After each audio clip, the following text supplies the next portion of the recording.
ಹಿಜಾಬ್ ವಾಪಸ್ ಸರ್ಕಾರದ ನಿರ್ಧಾರವನ್ನ ತನ್ವೀರ್ ಸೇಠ್ ಸ್ವಾಗತಿಸಿದ್ದಾರೆ. ನಾನು ಯಾವ ಧಾರ್ಮಿಕ ಸಂಕೇತಗಳ ಬಗ್ಗೆ ಮಾತಾಡೋದಿಲ್ಲ. ಯಾರೋ ಕಿಡಿ ಹಚ್ಚಿದ್ರೆ ಅದು ಮಕ್ಕಳ ಮೇಲೆ ಪರಿಣಾಮ ಬೀರುತ್ತೆ ಅಂತ ತನ್ವೀರ್ ಸೇಠ್ ಹೇಳ್ತಾ ಇದ್ದಾರೆ.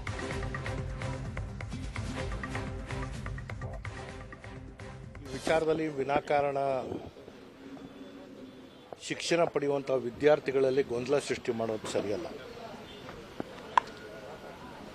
ವಿದ್ಯೆ ಕಲಿಯುವಂಥವರ ಸಂಖ್ಯೆ ಯಾವ ಪ್ರಮಾಣದಲ್ಲಿ ನಾವು ಇರಬೇಕಾಗಿತ್ತು, ನಮ್ಮ ದೇಶದ ಪ್ರಗತಿ ಸುಮಾರು 2 ದಶಕಗಳ ಹಿಂದೆನೇ ನಾವು ಅದನ್ನು ಸಾಧನೆ ಮಾಡಬೇಕಾಗಿತ್ತು. ವಿಳಂಬ ಆಗಿದ್ರೂ ಕೂಡ ಇವತ್ತು ಶಿಕ್ಷಣದ ವಿಚಾರದಲ್ಲಿ ಮುಕ್ತವಾದಂಥ ಅವಕಾಶ ಆಗಬೇಕು. ನಾಗರಿಕತೆ ವ್ಯವಸ್ಥೆಯಲ್ಲಿ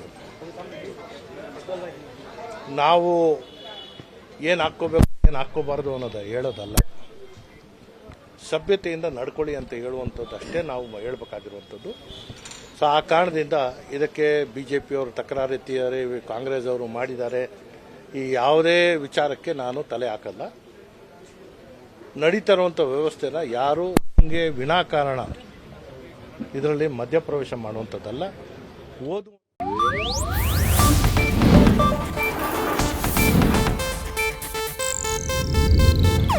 ಇದು ಏಷ್ಯಾನೆಟ್ ನ್ಯೂಸ್ ನೆಟ್ವರ್ಕ್ ಪ್ರಸ್ತುತಿ.